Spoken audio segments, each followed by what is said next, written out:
Hi guys, it's Katie Kat here and welcome back to my channel. So, itong gagawin ko na tutorial or itong nakikita niyo sa face ko ngayon, this is what we call the dark Valentine look, or ito yung mga filters sa Valentine pero gustong umaura.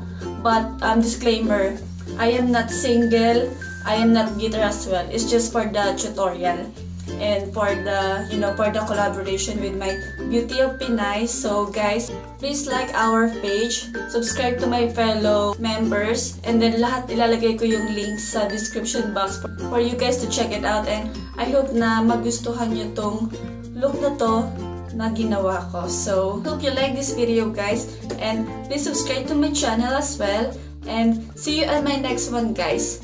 Bye! Ginamit ko na si Milani Make It Last Setting Spray Prime Plus Correct Plus Set 16 Hours Wear. So nilagay ko na siya kanina habang inaayos ko yung filming ko. Nilagay ko na kagad yung primer sa face ko. Then dun ko isa-set up yung filming ko. Dahil gusto kong i-cover yung mga blemishes ko ngayon, yung mga nagde-dry ko na breakout. So I am going to use my LA Girl Pro Conceal HD Concealer. So I am going to use my Dom sponge. This is a Real Technique sponge. For the foundation, I am going to use the Milani Conceal Plus Perfect 2-in-1 Foundation Plus Concealer. I am in the shade of Tan. And I am going to use my flat brush. Hindi ako totally gumagamit na ito, but because of the Milani, kasi super blendable na itong foundation na to. Ang gagamitin kong concealer is this LA Girl Pro Conceal HD Concealer in the shade of Natural.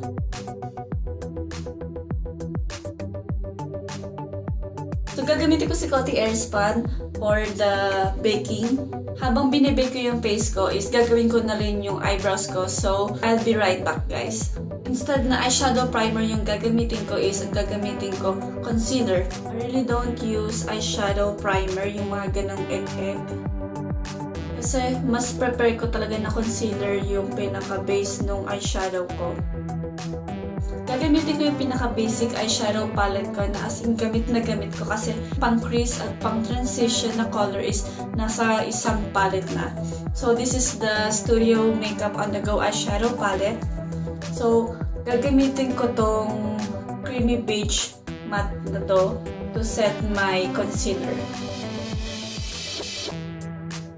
Ito yung magsisilbing transition color ko.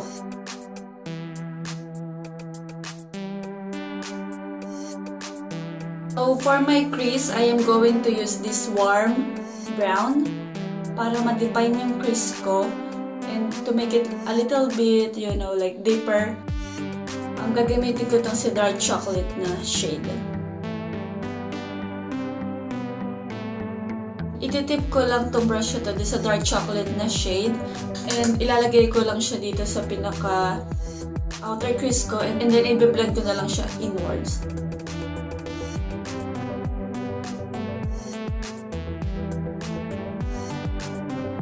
Maglalagay lang ako ng konting warm na shade. Then i-blend ko siya ulit.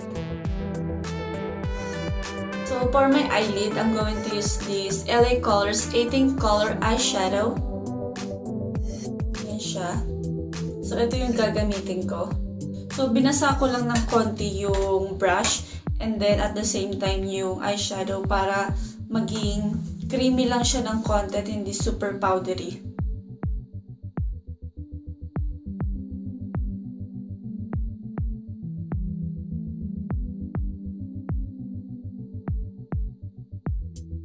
I-blend ko lang siya, but walang product na nandito sa brush. Para lang makreate ko yung ombre type na smoky. Kung mapapansin nyo is parang may mga natatanggal. Okay lang yan.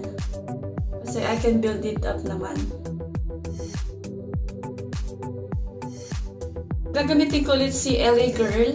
And kung makikita nyo, I mess up with this. Okay lang yan kasi gagamitan ko naman siya netong concealer na to.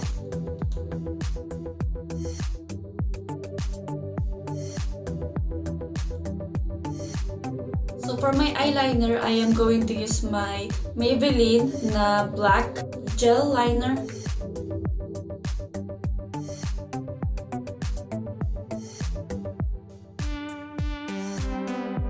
Dahil gabi na ako nag-film, so gagamitin ko na lang to si L'Oreal na waterproof Voluminous Carbon Black Mascara. Paglalabas, si Hypercurl lang gamit ko kasi waterproof talaga yon. And kapag yung sa tutorial lang talaga yung mga ganito, ito yung ginagamit ko. Gagamitin ko lashes is Wicked Beauty number 19 and Duo Eyelash Glue. Ang gagamitin kong eyeliner is si Hikari. Hindi ko siya isasagad. Hanggang dyan ko lang ilalagay yung eyeliner. Maglalagay ako ng konting blue and then gagawin ko siyang smoky.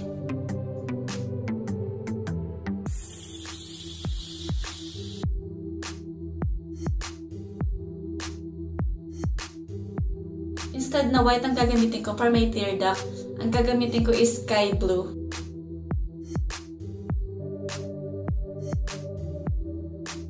So for my contouring, I am going to use my Butter Bronzer.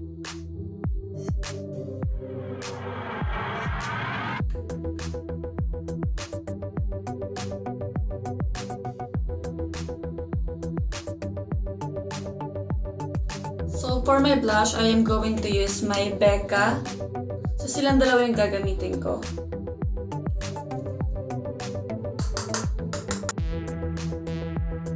Dahil wala akong bagong highlighter is gagamitin ko na lang tong si Oprah. Nasamahin ko sila. This one, and this one.